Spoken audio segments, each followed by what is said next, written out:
네, 여러분 안녕하십니까? 강병욱 박사의 주린이를 위한 경제의사 읽기 오늘 3월 2일 방송입니다. 자, 3일절 하루 쉬고 오늘 시장이 개설됐는데요. 오늘 외국인 투자가들의 강력한 매수에 힘입어서 상승 마감했습니다. 물론 이제 외부적인 요인으로 본다면 중국의 경기가 턴하는 그런 것에 대한 기대가 있었던 것으로 보여지죠. 하지만 이제 전체적으로 본다면은 수급이 여전히 혼조 국면에 있고, 그리고 지수는 위로는 20일, 아래로는 60일 사이에 갇혀 있는 그런 모습들을 보여주는 상황이고요. 2차 전지 같은 경우에도 완성품 업체들은 괜찮은데 소재 쪽은 좀 조정을 받는 그런 모습이고, 그리고 이제 중국 쪽이 좋아지니까 일단은 저기 이 선박 운임들이 움직이면서 벌크 쪽이 좋고 컨테이너는 좀 나쁘고 뭐 이런 저기 이 변화들이 있는 그런 상황으로 볼 수가 있을 것 같습니다. 먼저 지수 상황부터 보도록 하죠. 지수 15포인트 올랐습니다. 코스닥은 4포인트 밀렸고요. 외국인이 4,796억을 매수한 반면 기관 투자가들은 금융투자를 중심으로 해서 금융투자가 2,635억 팔았으니까 다른 쪽에서 사서 896억이에요. 그러니까 결국은 금융투자가 팔면서 순매도가 났는데 내용으로 보면 나쁘진 않다 이렇게 볼 수 있을 것 같습니다. 코스닥은 뭐 안 좋은 그런 상황이 됐고요. 원달러 환율은 7원 떨어져서 1315원 60전이 되어 있는 그런 모습이죠. 전체적으로 상승 종목 수가 유가증권 시장은 더 많고 코스닥 시장은 하락 종목 수가 더 많았다는 게 좀 특징이다 이렇게 볼 수 있을 것 같고요. 수급을 놓고 보면 외국인 투자가들 3일 연속 4자릿수 찍으면서 지난 28일 그러니까 2월 말일에 순매도로 돌았다고 봐야 하는데 오늘 다시 빨간색을 찍어서 일단 수급은 혼조로 봐야 되겠다 이런 생각을 하게 되고요. 업종별로 보면은 외국인 투자가들이 IT, 운수, 장비 이렇게 매매한 걸로 봐서는 인덱스 매매를 했다. 대체로 그렇게밖에 볼 수 없는 상황이 되는 것이고요. 기관 투자자들은 금융 투자를 제외하면 투신, 기타 금융, 연기금, 기타 법인 다 매수를 했습니다. 하지만 그것이 강하지는 못했다는 것이 좀 아쉬움이 남는 그런 상황으로 전개가 되고 있고요.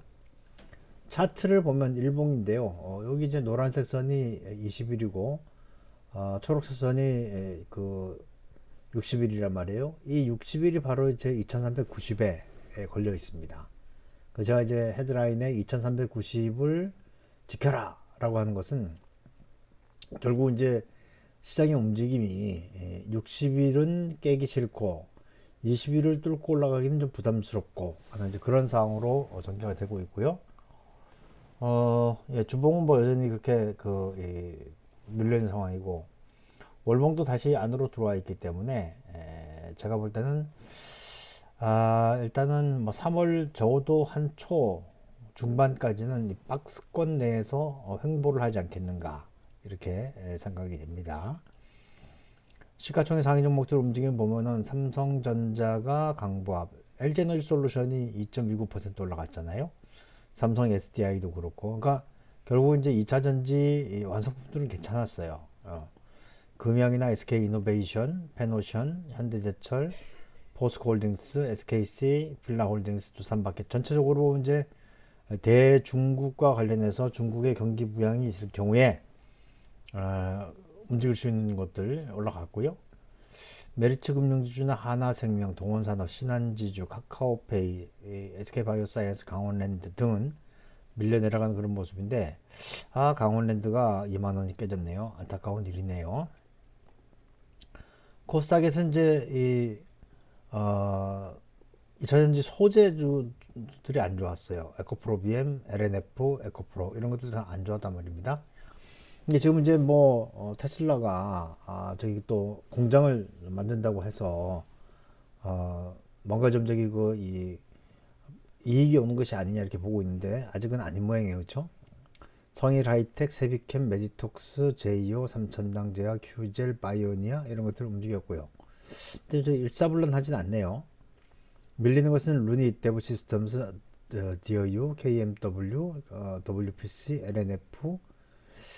그러니까 엔터테인먼트들도 있고, 그렇죠? 2차전지 쪽도 있고, 안랩이야 뭐 이제 안철수 쪽이니까 이건 뭐 이제 그 정치지 테마주밖에 안 되는 것 같아요. 이제는 그렇죠? 예, 그렇습니다.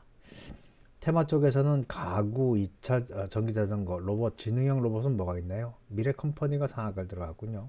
예, 그렇습니다. 요즘 뭐 로봇들도 움직이는 것 같아요. AI도 있고 그렇죠? 원자력 기자재, 2차전지 완제품, 엔젤, 예, 그 정도 움직임이 있었고, 뭐 밀리는 것은 LCD 소재 보안 인터넷.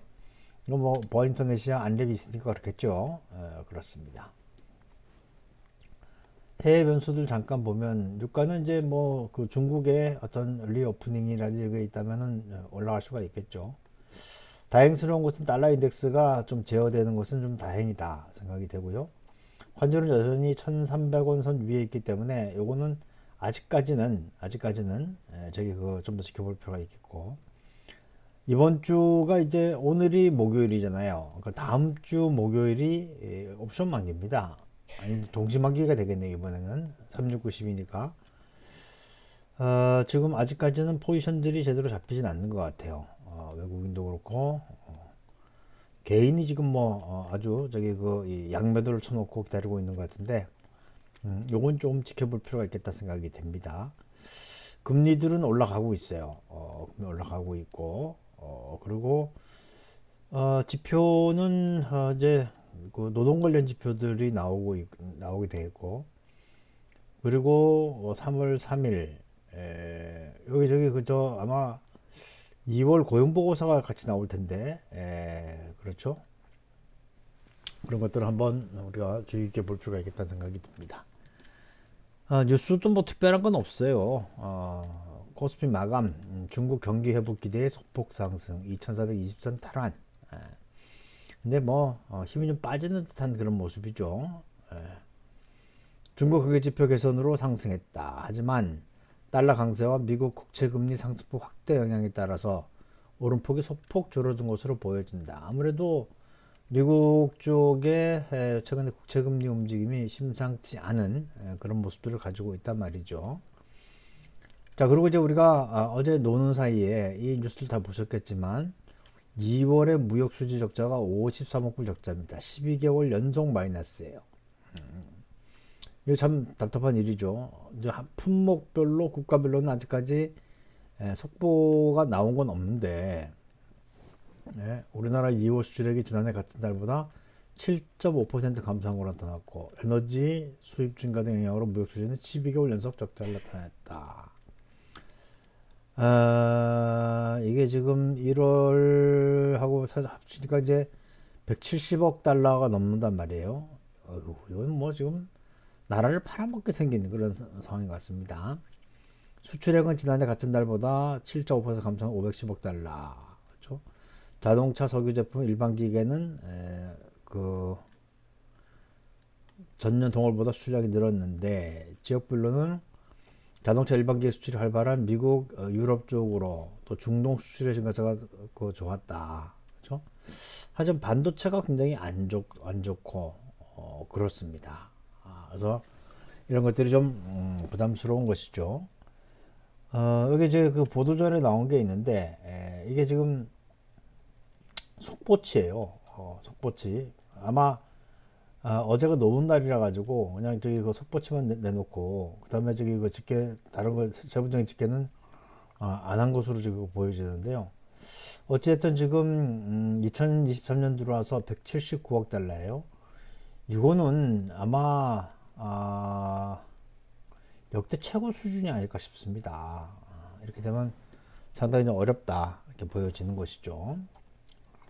그리고 2주새 2배 뛴 해운우님, 페노션 뜨는데 HMM이 우란 이유는, 이 페노션이라고 하는 것은 벌크선이고 HMM은 컨테이너란 말이에요. 결국 이제 중국 쪽에 경기가 좋아지게 되면 먼저 벌크가 먼저 움직이게 됩니다. 그래서 중국 경제활동 재개로 해운 흐름이 반등하는 가운데 해운사 간 주가는 차별화되고 있다. 중국 경기에 밀접한 벌크 선사들의 수혜는 있는 반면에 글로벌 경기에 영향을 받는 컨테이너 선들은 여전히 암울하다. 근데 결국 경기가 좋아지게 되면 벌크가 먼저 움직이고 그 다음에 컨테이너가 움직이게 되는 것이죠.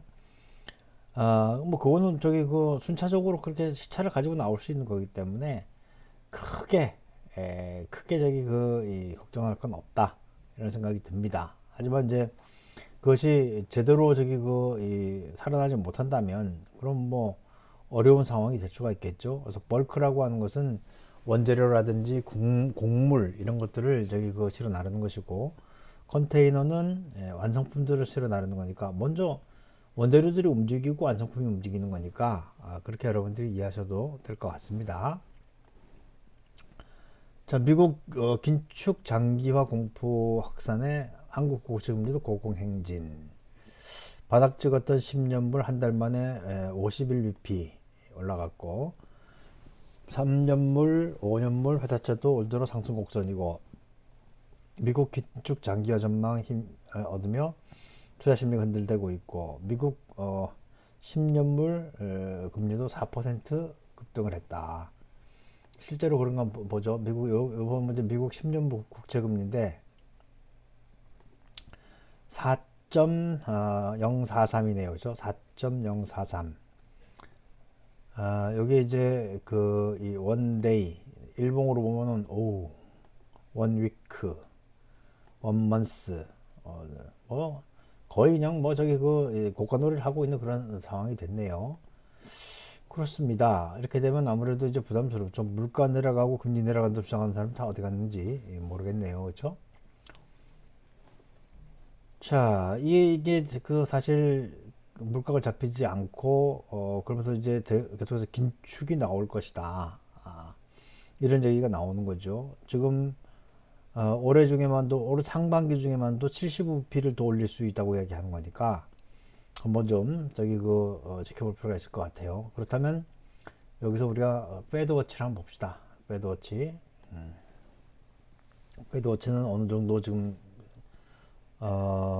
확률을 감안하고 있는지 지금 그전까지만 해도 25bp가 월등히 압도적이었었는데 이제 이게 69.4로 내려왔네요. 70% 이상이었었는데 빅스텝도 지금 30% 넘어갔어요. 아직까지 시간이 좀 더 남아있단 말입니다. 3월 22일 날 열리게 되니까 지금 이제 한 20일 남았단 말이죠. 이건 계속 추적해 보도록 하겠고요.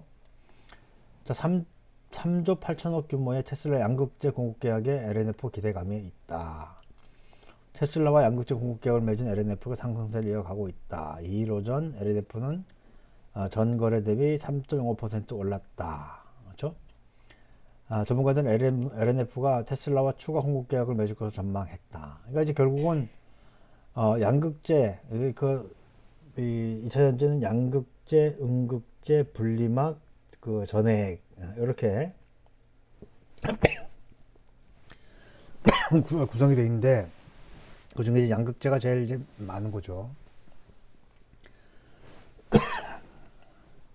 그래서 아마 저기 계속해서 쓰임새가 있지 않겠는가. 뭐 전고체 배터리가 나오지 않는 이상에는 가지 않겠나 싶은 생각이 드는데 또 최근에 좀 올랐기 때문에 아마도 조정을 받는 것이 아닌가 싶은 생각이 듭니다. 한번 볼까요? LNF